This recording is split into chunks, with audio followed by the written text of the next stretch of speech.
Welcome to கவிசு food.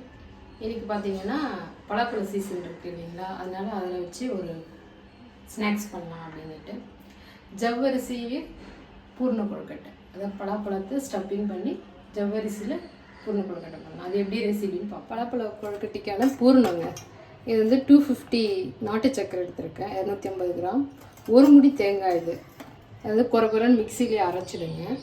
அப்புறம் வந்து ஏலக்காய் பொடி, சர்க்கரை போட்டு பொடி பண்ணி வச்சுருக்கிறது, 2 டேபிள் ஸ்பூன் நெய், பலாப்பழம் வந்து இதை வந்து நான் ஒரு 15 பெரிய பலாசொலை எடுத்திருக்கேன்.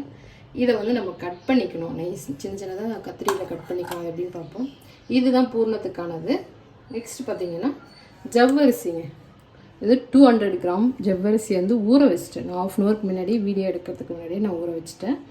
இது வந்து நீங்கள் 1/2 ஹவர் கழித்து பார்த்தீங்கன்னா நல்லா தண்ணி முழுகிற அளவுக்கு ஊற வச்சுருங்க. அப்புறம் அதையும் உங்களுக்கு ஃபுல்லாகவே எடுத்துரும். சப்போஸ் கொஞ்சம் தண்ணி இருந்ததுன்னா ஃபில்ட்ரு பண்ணிவிடுங்க. இந்த மாதிரி எடுத்து வச்சுக்கோங்க. இதை வந்து எப்படி பண்ணுறதுன்னு சொல்கிறேன். ஃபஸ்ட்டு நம்ம பூர்ணத்துக்கானதை ரெடி பண்ணிவிட்டு நான் உங்களுக்கு பச்சரிசி மாவு 1 கப் எடுத்துக்கணும். நமக்கு ஜவ்வரிசி தான் அதிகமாக இருக்கணும், பச்சரிசி கொஞ்சம் இருந்தால் போதும். மெயின் வந்து ஜவ்வரிசியில் தான் பண்ண போகிறோம் கொழுக்கட்டை. பழப்பழம் இந்த மாதிரி சின்ன சின்னதாக கட் பண்ணிக்கோங்க. இந்த மாதிரி எல்லா பலாப்பழத்தையும் கட் பண்ணி எடுத்துக்கணும்.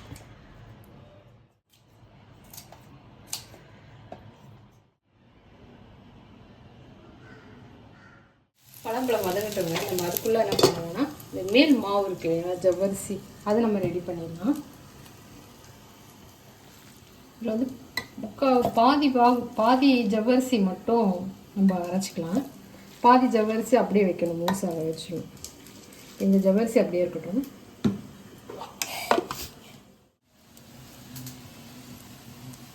இந்த அளவுக்கு அரைச்சி எடுத்துக்கோங்க. ரொம்ப நைஸாக வேண்டாம், குறைன்னு அரைச்சாலே போதும். ஏன்னா ஜவ்வரிசி ரொம்ப குறைன்னு இருக்கும். அதனால இப்போ இதில் வந்து அரைக்காமல் வச்சுருக்கோம் இல்லைங்களா, அந்த ஜவ்வரிசியும் போட்டுக்கலாம்.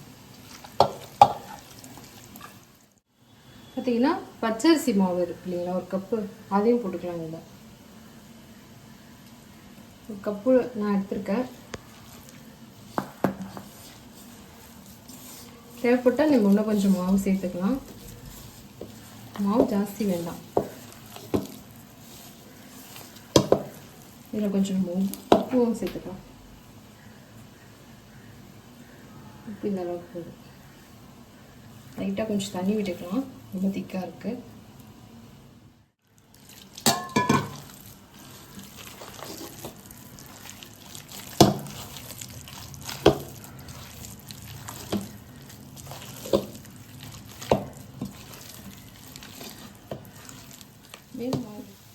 தேங்காய் போட்டுடலாங்க, 1 கப் தேங்காய்,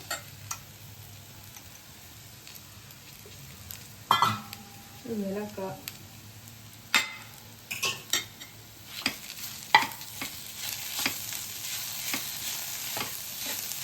இதை வந்து நாட்டு சர்க்கரையும் போட்டுடலாம். நீங்கள் நாட்டு சர்க்கரைக்கு பதில் வெல்லம் எடுக்கிறீங்கன்னா, வெல்லம் கருப்பட்டி அந்த மாதிரி எடுக்கிறீங்கன்னா கொஞ்சம் லைட்டாக தண்ணி போட்டு தனியாக காசி எடுத்து ஃபில்ட்ரு பண்ணிவிடுங்க. ஏன்னா அதில் மண் இருக்கும், சாப்பிடும்போது கொழுக்கட்டை ஃபுல்லாக நேரம் இருக்கும், சாப்பிட்றதுக்கு கஷ்டமாக இருக்கும். இது நாட்டு சர்க்கரையில் வந்து உங்களுக்கு இருக்காது, நல்லாயிருக்கும். அதனால நீங்கள் அப்படியே சேர்த்துக்கலாம்.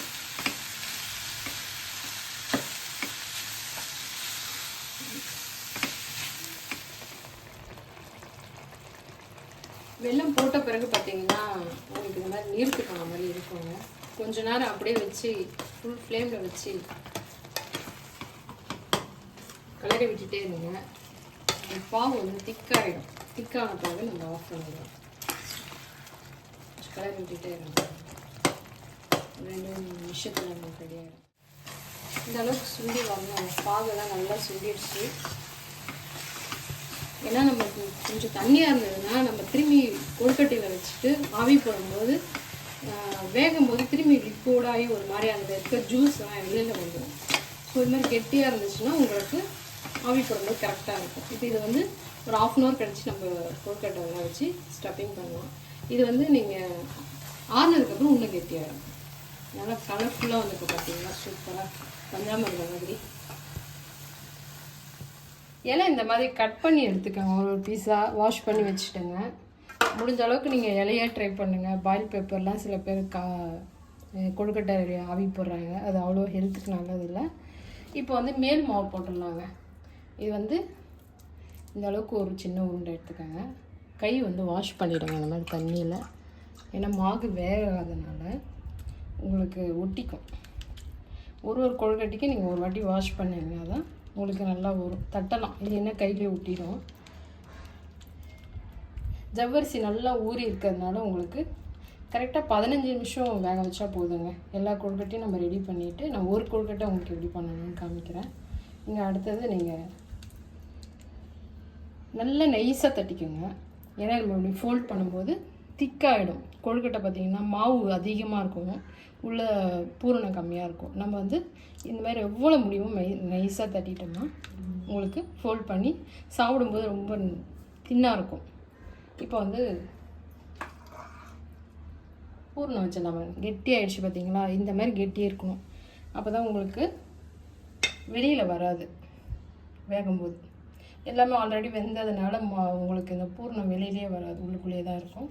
இப்போ வந்து ஃபோல்ட் பண்ணிடலாம். நம்ம அப்படி ஃபோல்ட் பண்ணிவிட்டு இந்த மேல் பக்கம் இந்த சோமாஸ் மாதிரி வரும் உங்களுக்கு பார்த்திங்கன்னா. இது ஒன்று நான் பண்ணிவிட்டு இந்த மாதிரி எல்லாமே பண்ணிவிட்டு நம்ம ஆவி போடும்போது பார்க்கலாம். பூர்ணம் வச்சு ரெடி பண்ணியாச்சுங்க மாவு. இப்போ நம்ம வந்து ஆவி போட்டுடலாம். இப்போ நான் பண்ணியிருக்க மாவு பூர்ணம்லாம் பார்த்திங்கன்னா 30-35 கொழுக்கட்டை வருங்க. இப்போ நான் ஒரு 15 கொழுக்கட்டை ரெடி பண்ணி உங்களுக்கு காமிக்கிறதுக்காக அது போடுறேன்.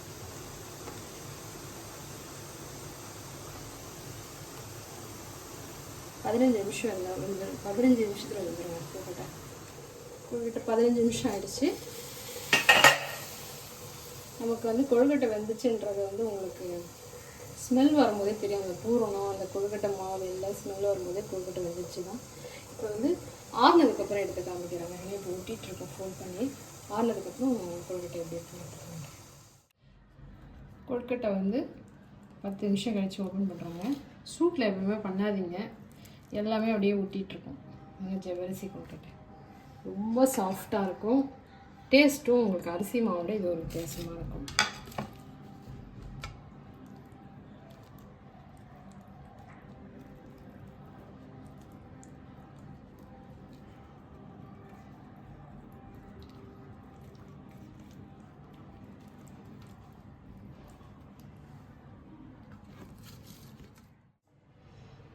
உங்களுக்கு கட் பண்ணி காமிக்கிறேன். உள்ள எப்படி இருக்க போகணும்னு பார்ப்போம். என்ன இப்படி தான் இருக்கும். பூர்ணம் வந்து நான் நிறைய வைப்பேன். எப்பவுமே மேல் மாவு ரொம்ப கம்மியாக தான் வைப்பேன். ஏன்னா சாப்பிட்றதுக்கு அப்புறம் தான் கொழுக்கட்டை இருக்கும். டேஸ்ட் வைஸ் ரொம்ப சூப்பராக வந்திருக்குங்க. இப்போ பலாப்பழ சீசன்றதுனால நீங்களும் அதை ட்ரை பண்ணி பாருங்கள். எப்படி இருக்குன்னு எனக்கு கமெண்ட் பண்ணுங்கள். நெக்ஸ்ட் வீடியோவில் பார்ப்போம்.